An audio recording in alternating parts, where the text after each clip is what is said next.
13ویں صدی کے دستی ایشیا میں تاریخ ایک ایسے دہانے پر کھڑی تھی جہاں دو عظیم سلطنتوں کی ٹکر ہونے والی تھی۔ ایک طرف تھی خوارزم شاہ کی مالدار اور وسیع سلطنت، اور دوسری طرف چنگیز خان کی قیادت میں منگولوں کی وہ ابھرتی ہوئی طاقت جو بہت جلد پوری دنیا کے لیے ایک طوفان بننے والی تھی۔ منگول کوئی عام قبیلہ نہیں تھے، وہ فطرت کی سب سے سخت اولاد تھے۔ ان کی زندگی گھوڑوں کی پیٹھ پر گزرتی، ان کی خوراک جانوروں کا دودھ اور شکار کا گوشت تھا، اور ان کے حواس اتنے تیز تھے کہ وہ میلوں دور سے خطرے کی بو سونگ سکتے تھے۔ تو اس عظیم جنگ کی کہانی شروع کہاں سے ہوتی ہے؟ کسی میدان جنگ سے نہیں، بلکہ ایک ایسے شخص سے جو ایک خفیہ مشن پر دشمن کے بالکل دل میں جا پہنچا تھا۔ یہ شخص، جسے منگول کوشان خان کے نام سے جانتے تھے، کوئی عام آدمی نہیں تھا۔ اس نے چنگیز خان کے سب سے طاقتور پہلوان کو ہرا کر ان کے درمیان ایک جنگجو کے طور پر اپنی جگہ بنا لی تھی۔ لیکن اس کا اصل نام تھا نظام الدین، اور وہ خوارزمی سلطان علاء الدین کا سب سے قابل اعتماد جاسوس تھا۔ اس کا مشن تھا منگولوں کی فوجی طاقت، ان کی تعداد اور ان کے اصل ارادوں کا پتہ لگانا۔ نظام الدین نے وہاں جا کر ایک چیز سمجھی۔ اس نے دیکھا کہ منگولوں کی اصل طاقت ان کی تعداد میں نہیں بلکہ ان کی ثقافت میں ہے۔ یہاں ہر شخص، چاہے وہ مرد ہو یا عورت، ایک پیدائشی جنگجو تھا جو سخت سے سخت حالات میں جینے اور لڑنے کے لیے بنا تھا۔ لیکن جب نظام الدین منگولوں کی طاقت کا اندازہ لگا رہا تھا، وہیں ایک اور گروہ پہنچا، ایک بہت ہی خطرناک سازش کے ساتھ جو پوری مسلم دنیا کو آگ میں جھونک سکتی تھی۔ اور یہ اسلامی دنیا کی سیاست کا شاید سب سے سیاہ باب تھا۔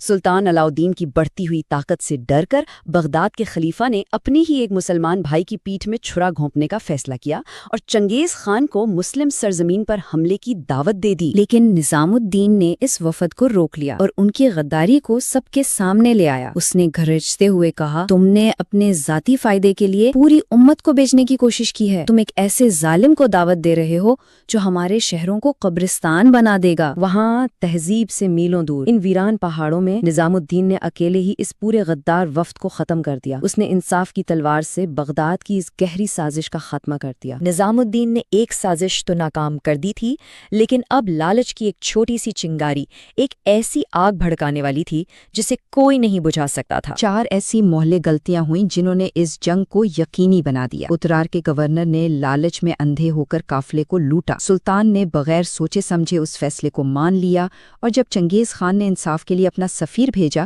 تو اسے بھی قتل کر کے ہر اصول کو توڑ دیا گیا۔ دیکھیے، اس دور میں ایک سفیر کو قتل کرنا ہر بین الاقوامی قانون اور روایت کی سنگین خلاف ورزی تھی۔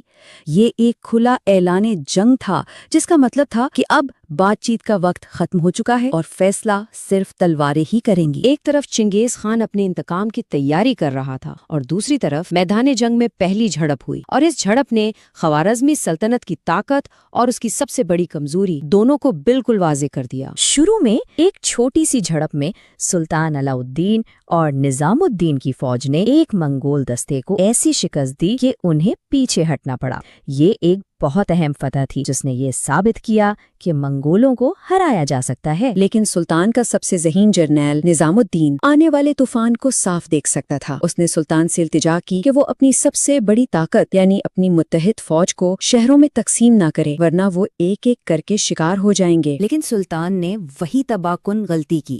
اپنی 4 لاکھ کی زبردست فوج کو ایک جگہ جمع رکھنے کے بجائے اس نے اسے مختلف شہروں میں بانٹ دیا، جس سے کوئی بھی ایک حصہ اتنا مضبوط نہیں رہا کہ وہ منگولوں کی پوری فوج کا مقابلہ کر سکے۔ اور یہی سلطان کا غرور تھا جو اس کی سلطنت کو لے ڈوبا۔ اس نے اپنے تجربہ کار جرنیلوں کے عقلمندی بھری صلاح کے بجائے اپنی انا کو اہمیت دی، اور یہ فیصلہ اس کی سلطنت کے لیے جان لیوا ثابت ہوا۔ تو چلیے اب دیکھتے ہیں کہ اس ایک غلط فیصلے نے کیسے لاکھوں لوگوں کی قسمت پر موت کی مہر لگا دی۔ یہ تعداد تھی خوارزمی سلطنت کی فوج کی 4 لاکھ سپاہی، ایک ایسی طاقت جو ایک غلط فیصلے کی وجہ سے بکھری پڑی تھی، اور اس بکھری ہوئی طاقت سے ٹکرانے کے لیے چنگیز خان نے اپنی پوری قوم کی طاقت کو اکٹھا کر لیا تھا۔ ایک ایسی فوج جو صرف ایک مقصد کے لیے بنائی گئی تھی، مکمل انتقام انتقام۔ اب چنگیز خان کے لیے یہ جنگ صرف زمین جیتنے کی نہیں تھی، نہیں، یہ جنگ تھی فنا کر دینے کی۔ یہ اس کی ذاتی توہین کا بدلہ تھا